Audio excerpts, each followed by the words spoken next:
Hi.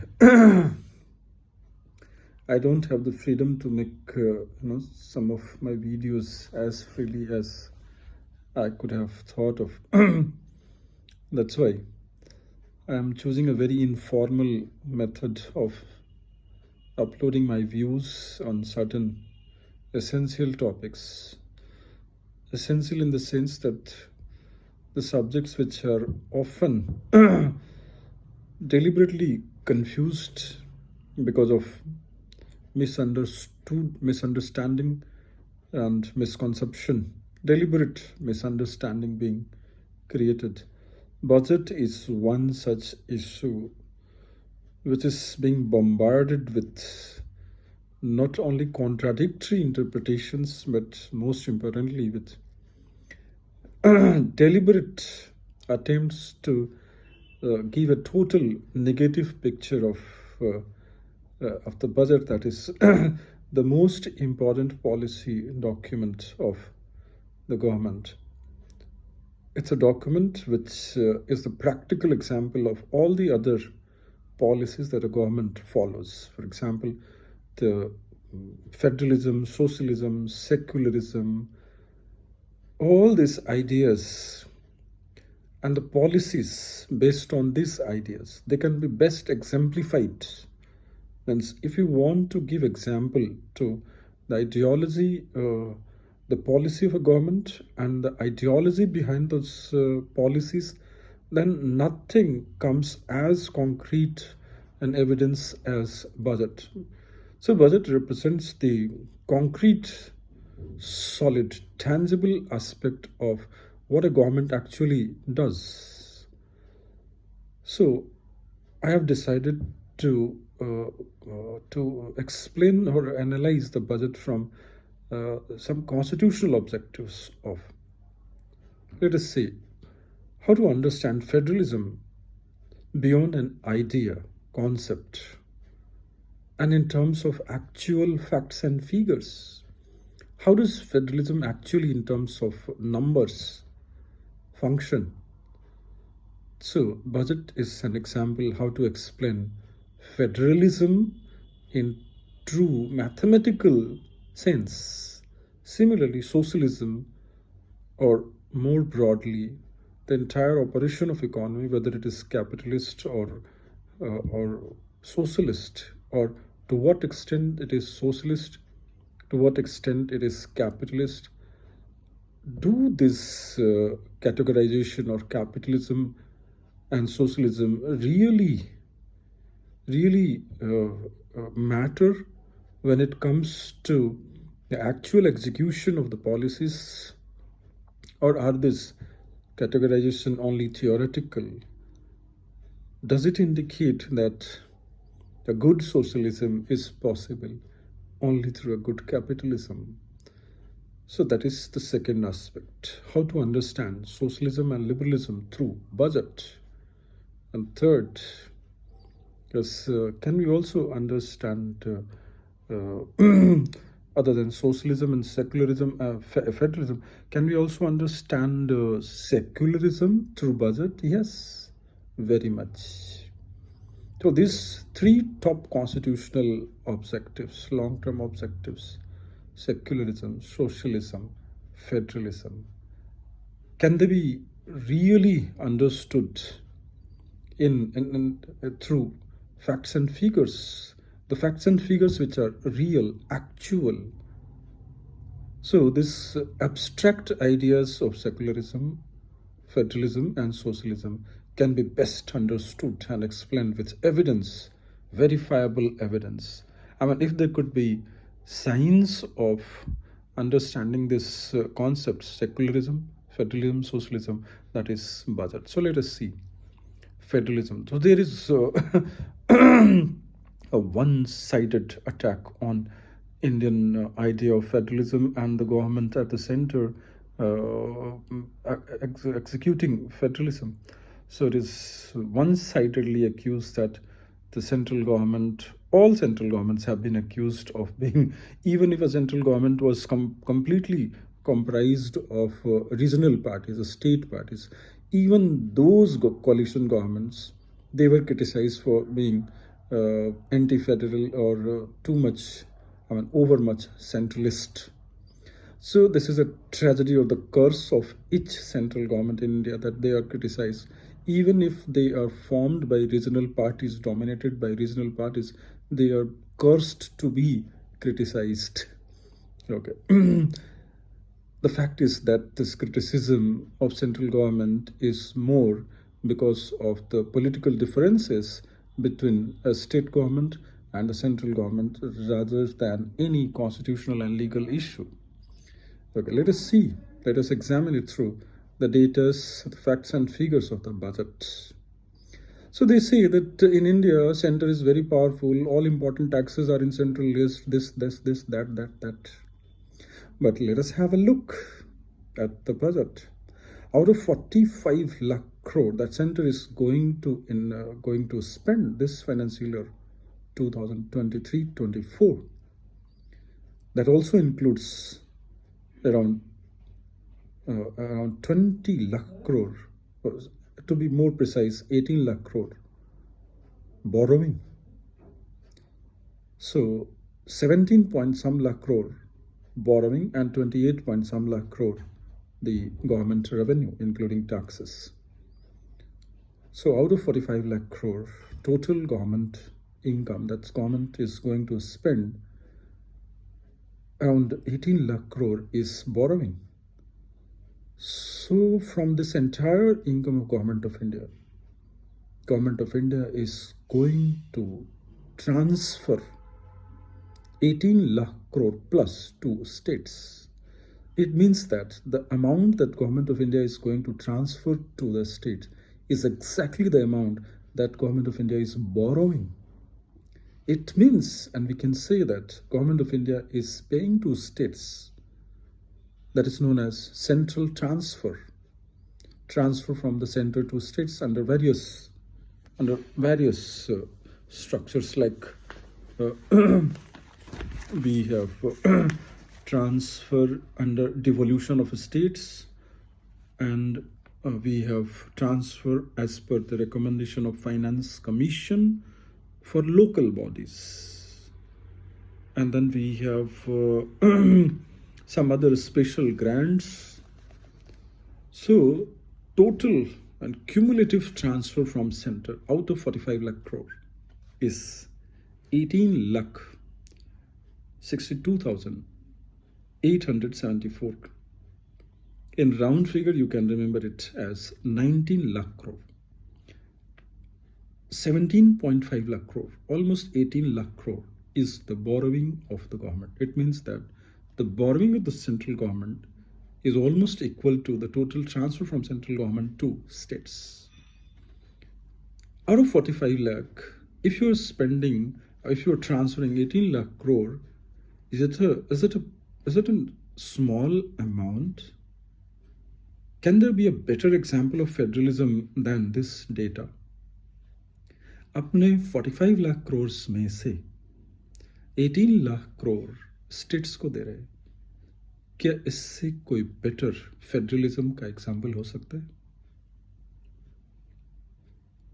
Almost 1/3, उससे ज्यादा अपनी इनकम का स्टेट्स को दे रहे, इससे बड़ा एग्जाम्पल फेडरलिज्म का और चाहिए? If federalism has to be understood in concrete terms, and that is financial terms. So you can go on and say that all important taxes, corporate tax, income tax, all those taxes are in central list, but how does it matter? It is in central list only for the purpose of being ultimately transferred to the states. Isn't it federalism? Indian federalism is even much stronger than United States.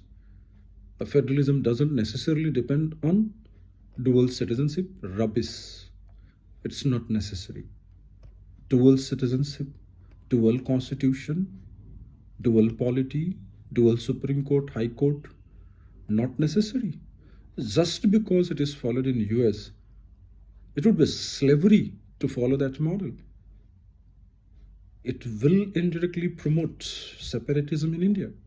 So for India, it must be, beyond any doubt, for coming 50 more years, this structure of federalism based on single citizenship, based on single and unified judicial system, based on unified taxation system, it must be there, and instead of being weakened, this would be further strengthened. The ultimate benefit goes ultimately to the states. That's Indian model of federalism that suits India, that suits Indian people, that suits Indian states. That may not suit certain political parties. Doesn't matter at all. So that's about federalism. Now let us come to socialism. Now let us just think. Giving a pension of 2.5 lakh crore, almost 3 lakh crore, is this socialism or finishing the pension? So if a government, out of its income of 28 lakh crore, out of 28 lakh crore, the total income of the government of India, 3 lakh crore being spent on pension. कोई government इतनी pension पर पैसा खर्च करती है? 2.8 lakh crore. And now there are people who want to say that we want to give pension to all. It means, what does it mean? अभी तो 2.5 lakh crore दे रहे हो. अगर सबको old pension आएगा, it will go to 5 lakh crores. It means that you don't want expressways, ports, coastal economic zones, dedicated freight corridors to be constructed because you want to favor China, who is favoring you in your electoral campaigns. There is an alliance between China and Indian political parties. That's so simple. So in India, opposition comprises of Indian opposition plus China plus Pakistan and plus some other Chinese stews. It's very simple. That's a coalition. So they want India should not spend money on defense and construction and transportation. They want India to compromise its expenditure on defense and transportation. That cumulatively comes to 10 lakh crores.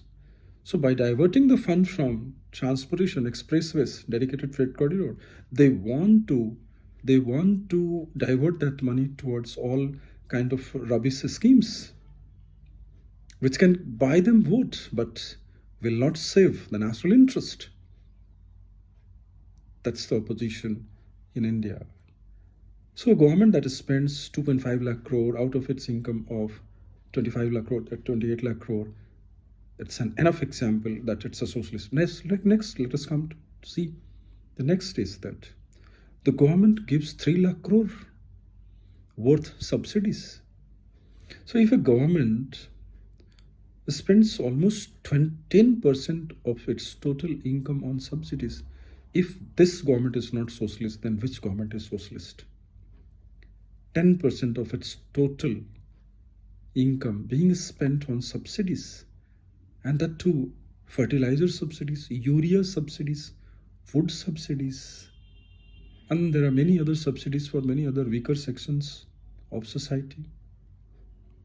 So 3 lakhs crore and 2.5 lakhs crore, almost 6 lakh crores being spent on pension and subsidies. If this is not socialism, then what is socialism? But this socialism is coming from, from where? The taxes of corporates and individuals. And these corporates are private corporates, and these individuals are working not in government. They are working either in self-employment sector or under private companies. It means that Indian socialism is being funded by people's capitalism. Minus this people's capitalism, there will be no socialism. Finished. That's why all this discussion on socialism are rubbish. Only for the sake of party interests. The real socialism is this. When you have more money to spend more, then you have the real socialism. Only then you can give pension worth 2.5 lakh crore. Only then you can give subsidies worth 3 lakh crore.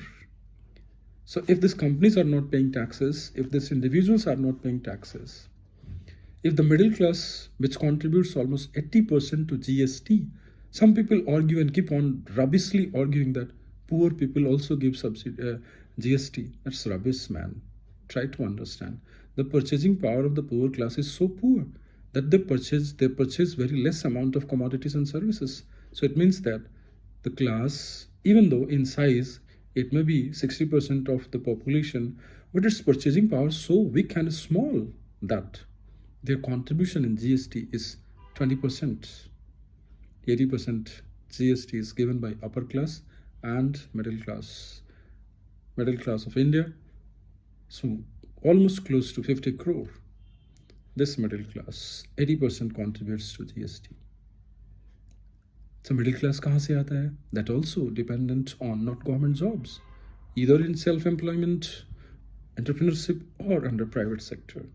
It means that even GST, like indirect tax, is not possible if you don't have a vibrant private sector. It means, again, the conclusion is same. It's people's capitalism. It's fair capitalism that feeds the populist welfareism. Clear? So two concepts clear: federalism and socialism. The third is secularism. Secularism. Fine. Majority pay taxes and minority gets benefits. So taxes are paid by the majority and they are used for the purpose of minority. Although there are some minorities whose tax contribution is high, but they are Parsis and Jains. But the rest contribution is very less. Minority ministry has a budget of around 7,000, 8,000 crore. This money comes from the tax of the majority. Okay. Secondly, and most importantly, is that the budget is not made according to minority and majority. The beneficiaries of all the schemes are identified and defined universally, not on the basis of their religious identity. So if wealth creation is done by majority and the benefits are equal, it means that minorities indirectly in India are taken care of by the majority, because all the policy benefits of 185 central government schemes are equal. These policies are not going to differentiate between minority and majority, despite the fact that the budget is funded by majority. But the beneficiaries of these schemes, 185 plus schemes, are same, all minorities. So minorities are well taken care of. That's secularism of India. That's the secularism of India. Because so far as Muslim minorities are concerned, it's very clear. Many commissions after commissions have said that they are the poorest people in India. It means that they are more dependent and less contributing. Their contribution in economy is less, but their survival dependence on economy is more. If Muslims are 60% poor, it means that their tax-paying ability is less and their dependence ratio is high. This is secularism. This is secularism. So three concepts are clear: secularism, federalism, and socialism. Is it correct? The budget is the best instrument to exemplify, to prove how actually in practice secularism functions, federalism functions, and socialism functions. Okay, that's all for this video. Although I wanted to say more, but I need to make it short. So thank you.